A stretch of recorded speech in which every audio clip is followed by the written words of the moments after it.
Você gosta de uma boa historinha bíblica? Ah, todo mundo gosta, né? Hoje nós vamos aprender uma lição preciosa sobre a vida de um personagem bíblico chamado Doeg. Você já ouviu falar dele? Pois é, Salmo 52, Davi, o rei de Israel, aborda sobre a vida desse homem. Continue conosco para aprender mais.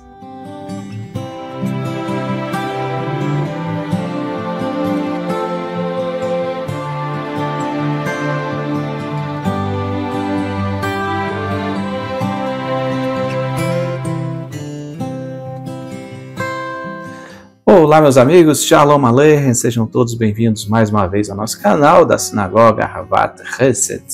Hoje nós vamos abordar, como eu já mencionei, sobre a vida de um personagem bíblico chamado Doeg.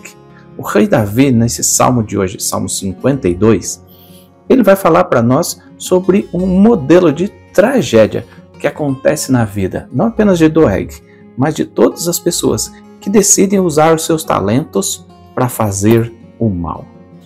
Boa parte das pessoas acha assim: que coisa foi acontecer comigo? Aconteceu por acaso.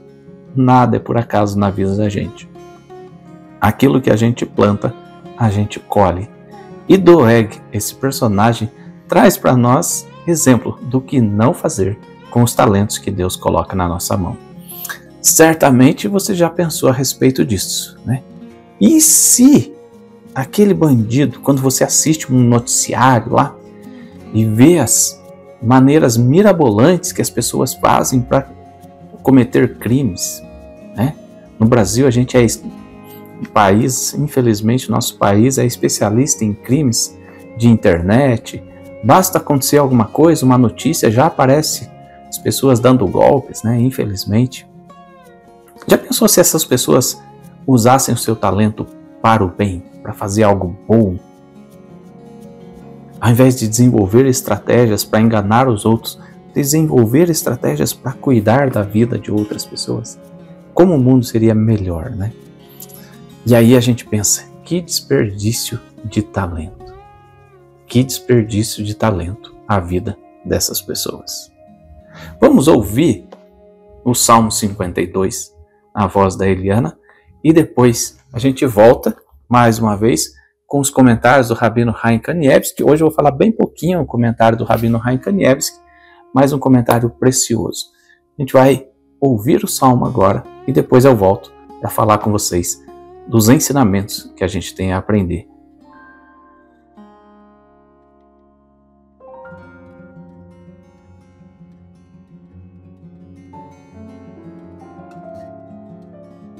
Salmo 52. Ao mestre do canto, um masquil de Davi. Quando Doeg, o edomita, veio e informou a Saul, dizendo-lhe: veio Davi à casa de Ahimelech. Por que te vanglorias com o mal, ó guerreiro? A misericórdia de Deus prevalece continuamente. Forjas traição através da tua língua, que como uma navalha afiada é enganadora. Preferiste o mal ao bem, a mentira à verdade. Na fala maligna te comprazes, pérfida é tua língua. Por isto, Deus te destruirá para sempre, te arrancará de tua tenda e te desarraigará da terra onde vives. Os justos assistirão e os temerosos a Deus dirão: eis o homem que não faz de Deus sua proteção, que prefere em sua grande riqueza confiar e se fortalece na sua maldade. Quanto a mim, sou como uma oliveira frondosa na casa de Deus. pois tenho confiado na benevolência divina, agora e por todo o sempre. Agradecer-te-ei eternamente pelo que me fizeste e glorificarei a bondade de teu nome na presença dos teus fiéis.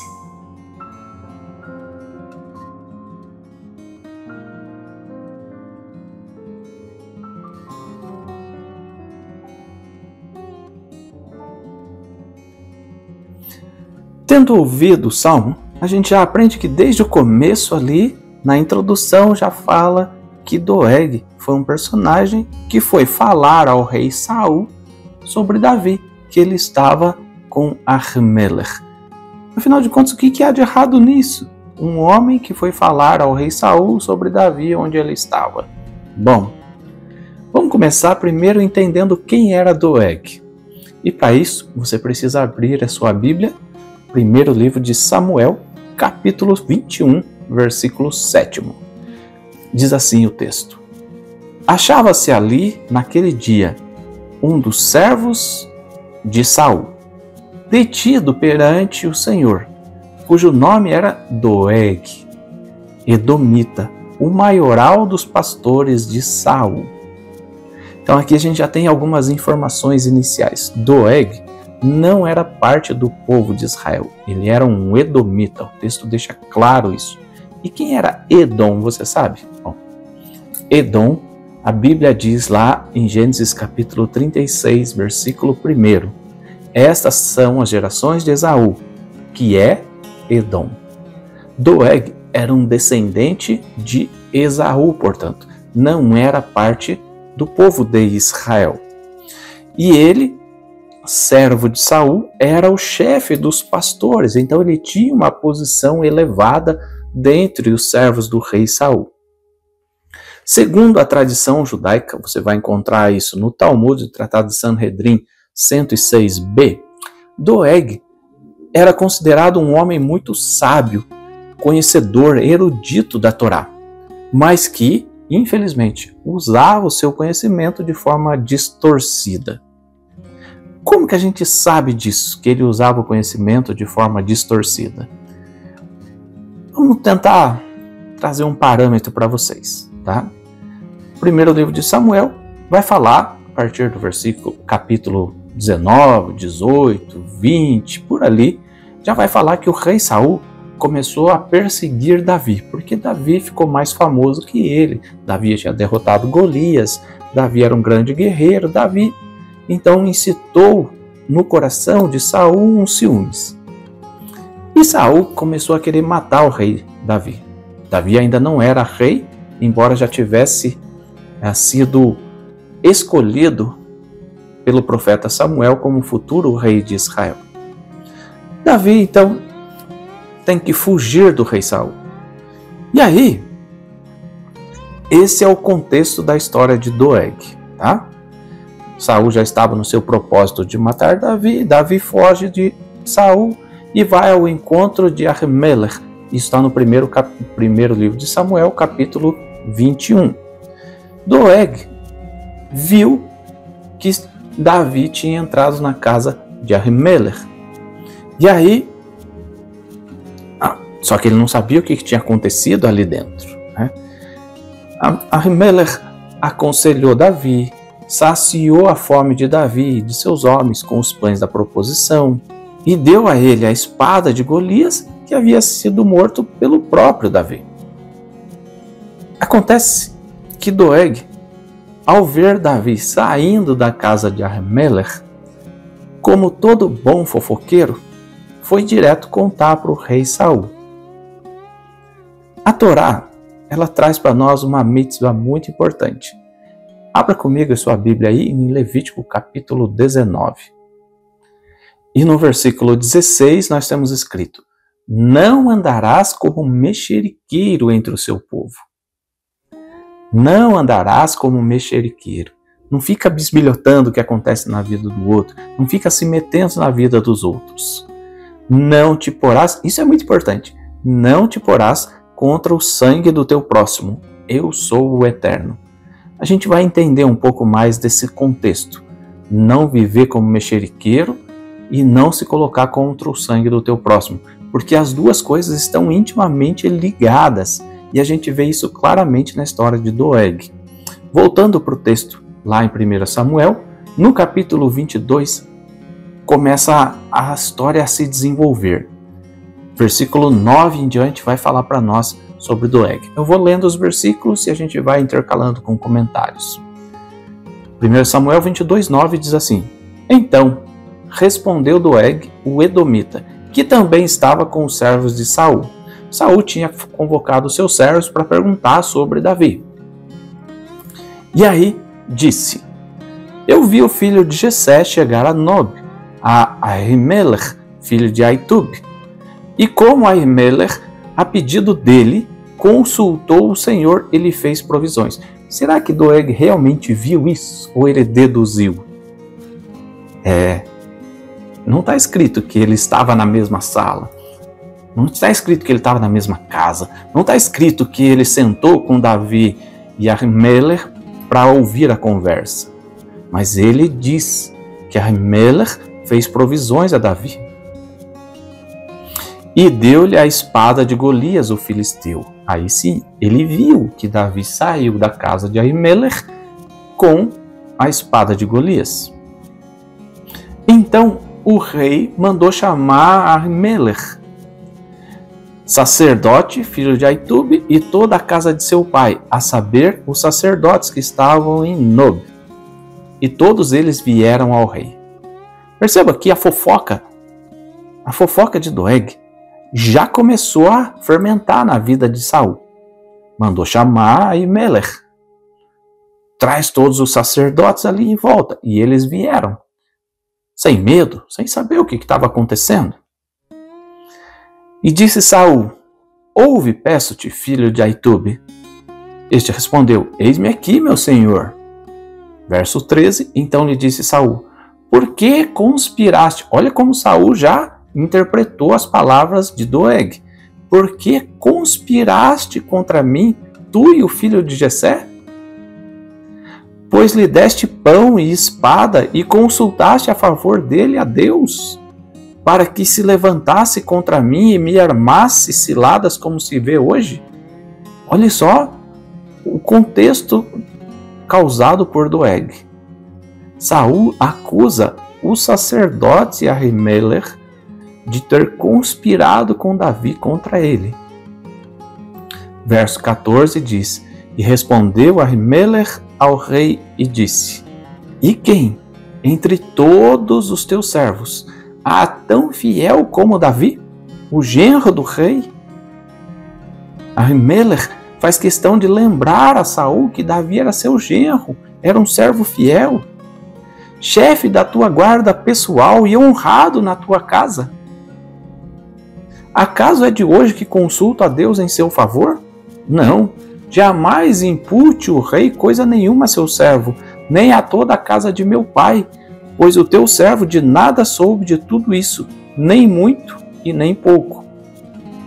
Ahimelech faz questão de avisar o rei: olha, eu sempre falei representando Deus, consulto Deus em seu favor. Não fala o rei uma coisa dessas. Eu não fiz isso. Eu jamais iria conspirar contra o rei. E aí no verso seguinte, verso 16, responde Saul: Ahimelech, morrerás, tu e toda a casa de teu pai. E disse o rei aos da guarda que estavam com ele: Volvei e matai os sacerdotes do Senhor. Olha como é grave a fofoca de Doeg.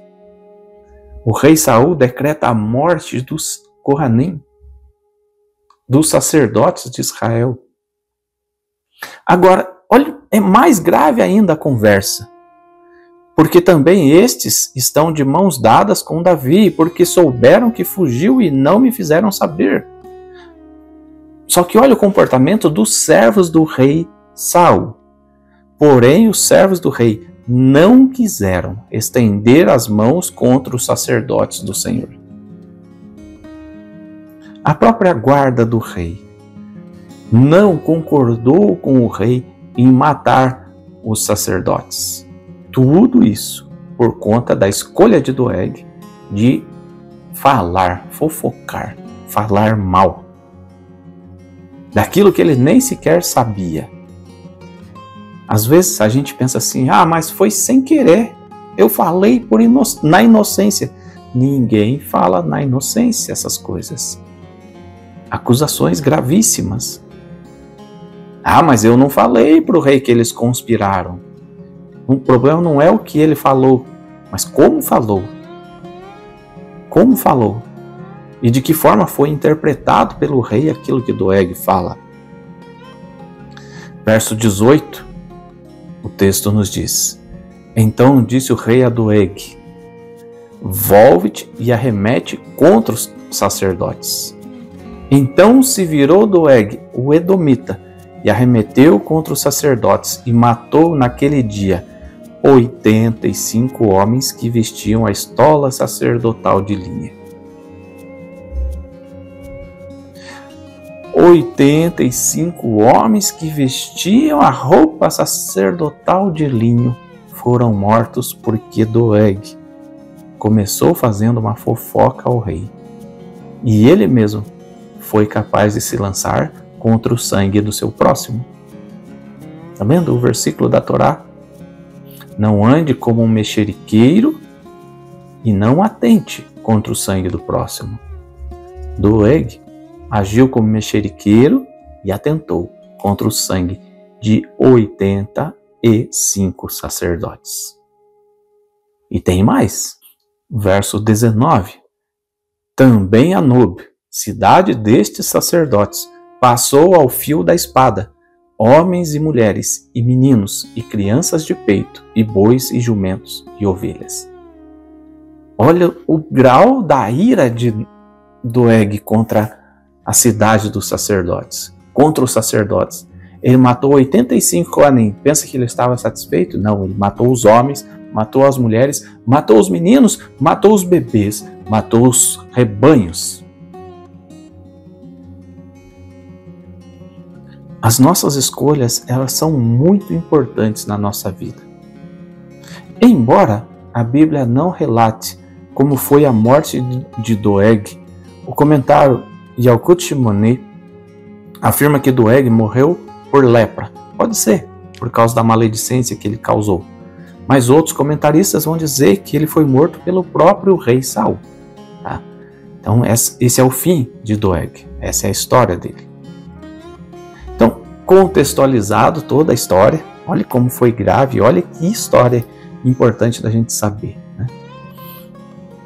Contextualizado tudo isso, vamos aos textos do Salmo, agora sim, Salmo 52, versículo 3. Bom lembrar que sempre há uma diferença, eu tenho usado a versão da Chabad, mas se você utilizar a versão João Ferreira de Almeida, esse versículo ele vai ser o primeiro versículo. Por quê? Porque a introdução no Salmo, na versão judaica, a introdução é considerada como versos do próprio texto. Tá? Então no versículo 3, na sua Bíblia comum, o verso 1, diz assim: Por que te vanglorias com o mal, ó guerreiro?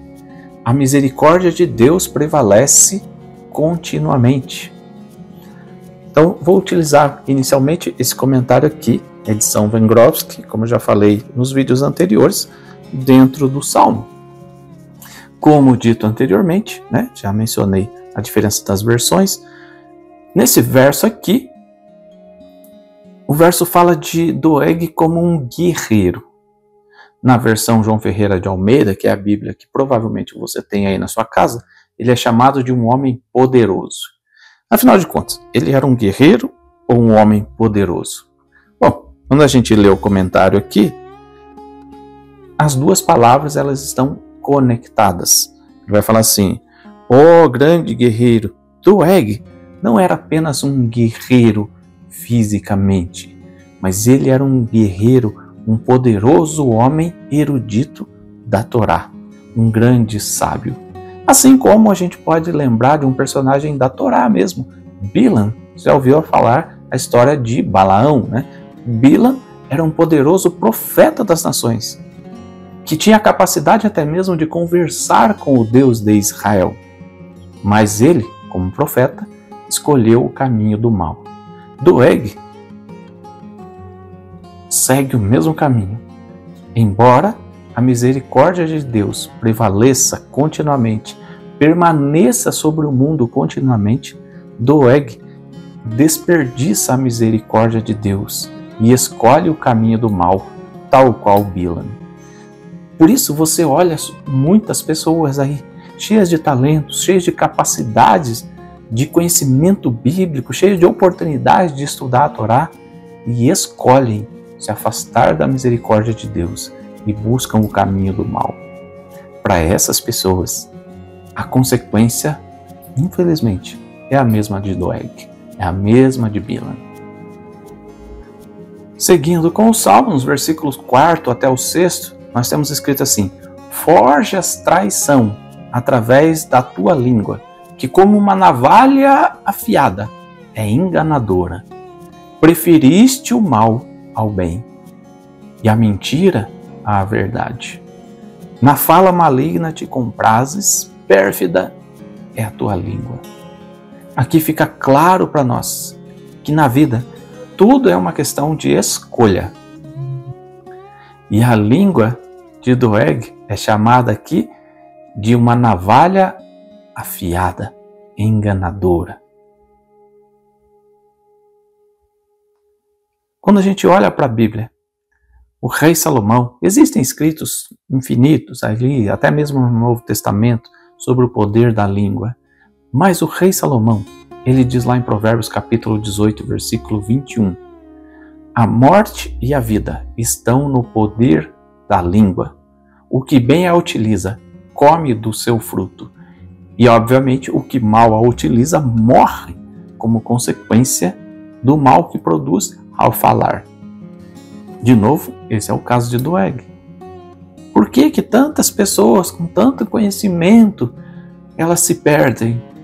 Escolhas de com quem andam, escolhas de como vai falar, escolhas de, ao invés de proferir palavras abençoadoras, proferem palavras de maldição.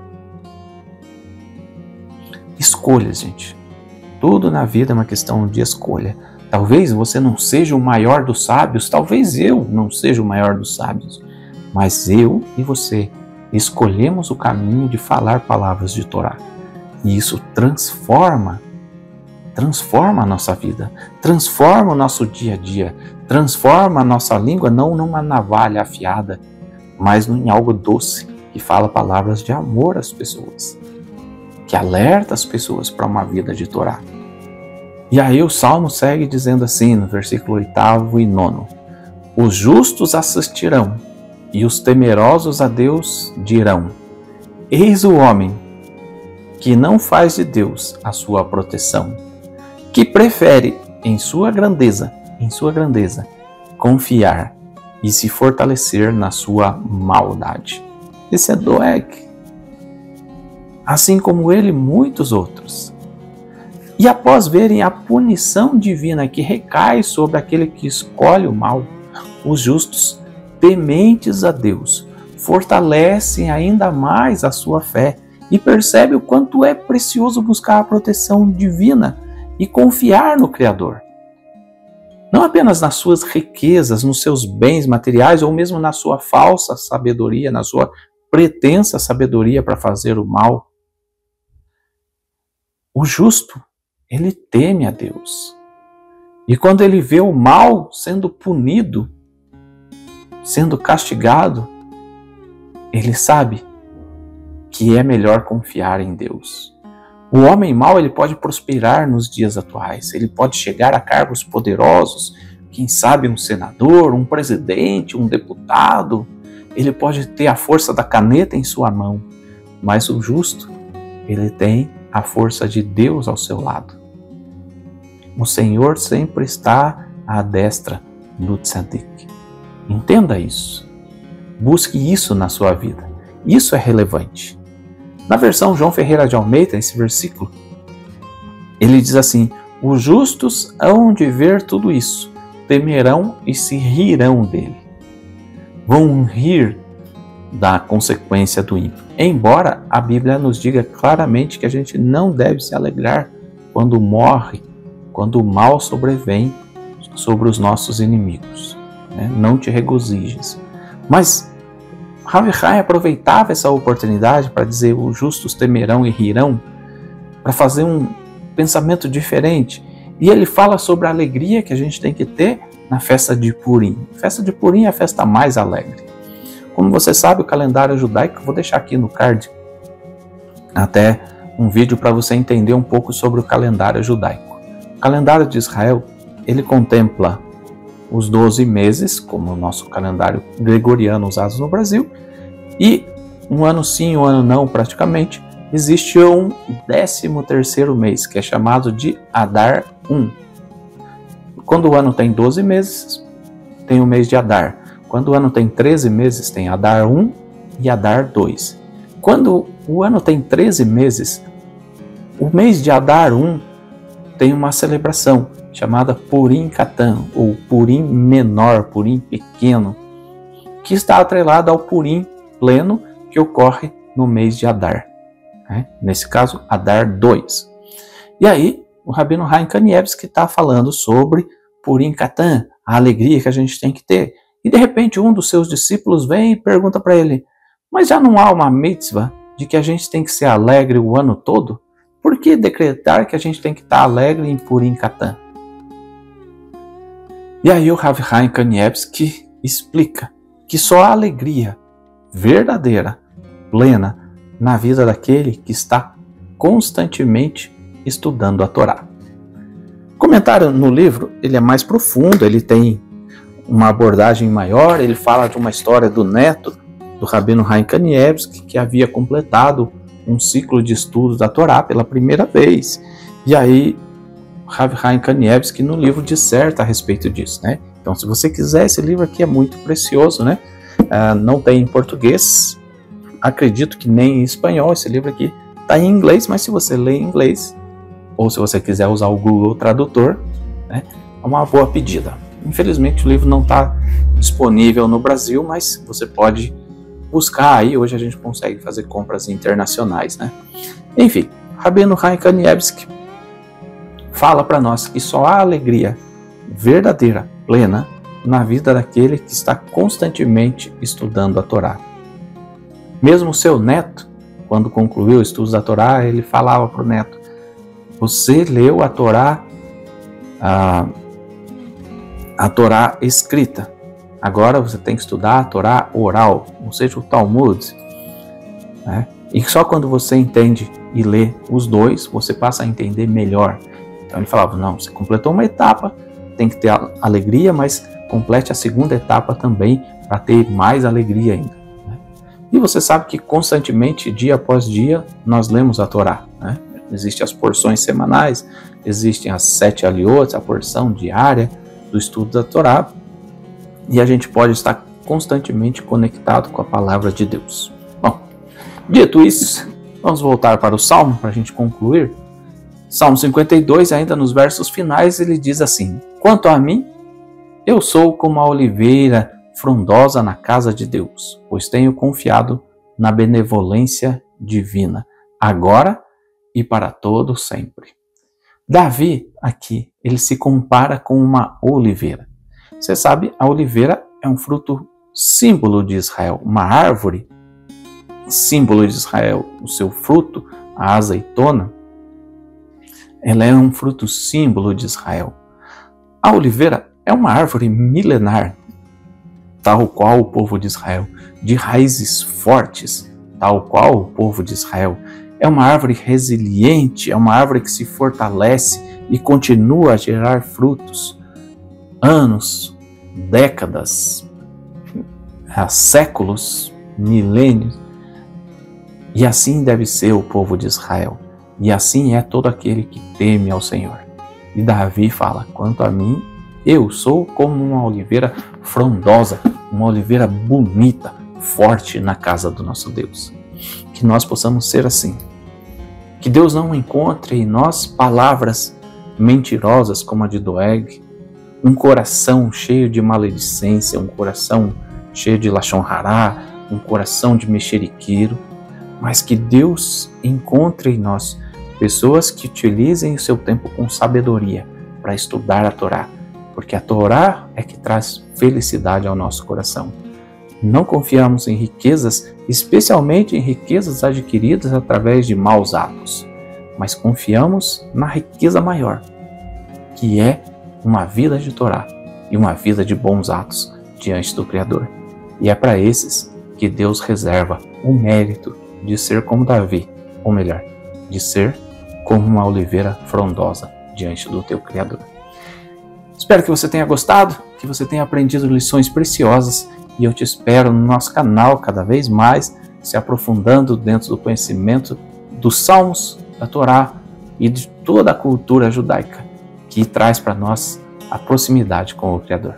Grande abraço, que Deus te abençoe e até a próxima. Tchau.